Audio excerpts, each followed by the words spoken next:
E aí, é muito comum no contrato de locação a gente ver ele sendo escrito num instrumento físico e ainda as partes assinando esse contrato num cartório, né? É a coisa mais comum que a gente vê. Mas isso acaba muitas vezes fazendo com que o processo de locação fique demorado e no meio do caminho alguém desista dessa locação. Pode ser tanto o locador quanto o locatário também. Então a gente perde velocidade no negócio assinando dessa forma tradicional. Nesse vídeo, então, eu quero mostrar que é possível sim assinar um contrato de locação numa forma eletrônica e eu vou mostrar uma maneira segura de fazer isso, uma maneira que juridicamente tu não vai ter problema depois assinando dessa forma. A medida provisória 2200 já trazia no artigo 10, parágrafo 2º, essa possibilidade de as partes assinarem um documento de forma eletrônica e isso ser considerado um documento válido, essa assinatura ter uma validade jurídica. Tanto que nós temos, inclusive, tribunais que já reconheceram a validade dessas assinaturas em decisões, não só em contratos, mas até mesmo em procurações e outros documentos. E quando a gente estiver falando de um processo judicial, é importante lembrar também que o artigo 411 do CPC diz o seguinte: considera-se autêntico o documento quando, e aí o inciso segundo, a autoria estiver identificada por qualquer meio legal de certificação, inclusive eletrônico, nos termos da lei. Qual é a lei? A medida provisória que eu citei antes, a 2200. Então, ele possui sim uma validade jurídica.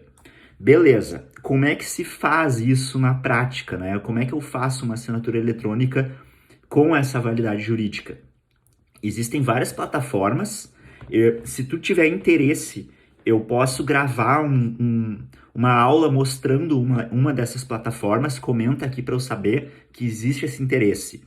Mas agora aqui eu vou falar da parte prática em relação ao contrato. O que tem que ter nesse contrato, então, para que as partes assinem com segurança na forma eletrônica?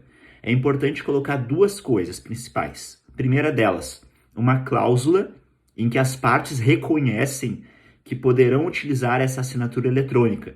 E aí é interessante colocar, inclusive, no contrato, nessa cláusula, qual vai ser a plataforma de assinatura eletrônica utilizada pelas partes. É obrigatório fazer isso? Não, não é obrigatório. Mas, como a própria medida provisória diz, né, que o documento deve ser aceito pelas partes, que a forma de assinatura deve ser aceita, então é interessante colocar essa cláusula, deixando bem claro que as partes aceitaram essa assinatura.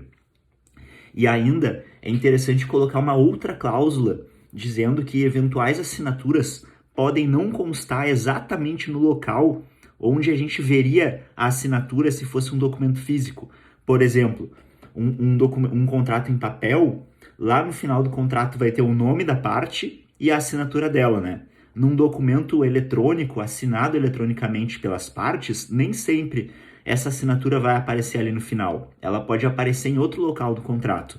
Então é interessante colocar uma cláusula dizendo sobre essa possibilidade, certo?